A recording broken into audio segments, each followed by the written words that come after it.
ప్రభు అయిన యేసుక్రీస్తు నామములో మీ అందరికీ శుభములు. ఈరోజు వాక్యం, నీ వాక్యము వెల్లడగుడు తోడానే వెలుగు కలుగును. కీర్తనల పుస్తకము 119వ కీర్తన 130వ వచనం. ప్రియమైన సహోదరి సహోదరుడా, దావీదు కీర్తనకారుడు లేఖనాల ద్వారా వెల్లడపరుస్తున్నటువంటి మాట అదేమనగా, నీ వాక్యము వెల్లడగుడు తోడానే వెలుగు కలుగును అని. దేవుని యొక్క వాక్యము అది వెల్లడైన వెంటనే ఒక గొప్ప వెలుగు మన జీవితంలో కనబడుతుంది. వాక్యము అనగా దేవుని యొక్క మాట. ఆయన మాట ద్వారానే సమస్తము సృష్టించబడ్డాయి. దేవుని యొక్క మాటకు అంత బలం ఉన్నది. వాక్యమైన దేవుడు వాక్యము ద్వారా మనతో మాట్లాడుతూ ఉన్నాడు. నా మాట ద్వారానే మీ జీవితాలలో వెలుగు కలుగుతుంది అని.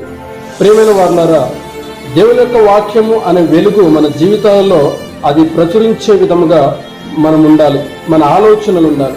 మన ఆత్మీయ జీవితం అటు రీతిగా ఉండాలి. దేవుని యొక్క ప్రజలను హింసించుచున్న సౌలుకు దేవుని యొక్క వాక్యము అనే వెలుగు కనబడగానే సౌలు జీవితమే మారిపోయింది. సౌలు పౌలుగా మారిపోయినాడు.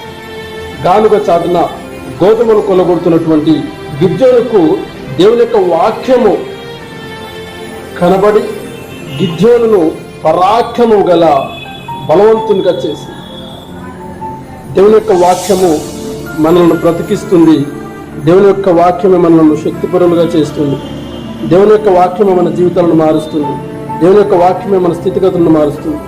దేవుని యొక్క వాక్యమే మన జీవితాలలో వెలుగును నింపుతుంది. కనుక ప్రియమైన వారులారా, దేవుని యొక్క వాక్యములోని మకరందమును ఆస్వాదించే వారంగా ఉంటూ ఆ వాక్యమైన వెలుగును మన జీవితాలను నిలుపుకుందాం. అట్టి కృప దేవుడు మనకు అనుగ్రహించును గాక. ఆమేన్. ప్రార్థన. సర్వశక్తిమంతుడా, నా యేసు రాజా, మీ బంగారు పాదములకు వందనాలు. ఈ వాక్యం అనే వెలుగులో ప్రభువా మేము నివసించుటకు నీ కృపను మాకు దయచేయండి. నేడు ఈ మాటలు ఎంతమంది వింటున్నారో ప్రతి బిడ్డ జీవితాలలో అయా నీ వాక్యపు వెలుగును నింపి వారి జీవితాలను మార్చమని యేసయ్య పరిశుద్ధ నామములో అడిగి ప్రార్థిస్తున్నాము తండ్రి. ఆమేన్.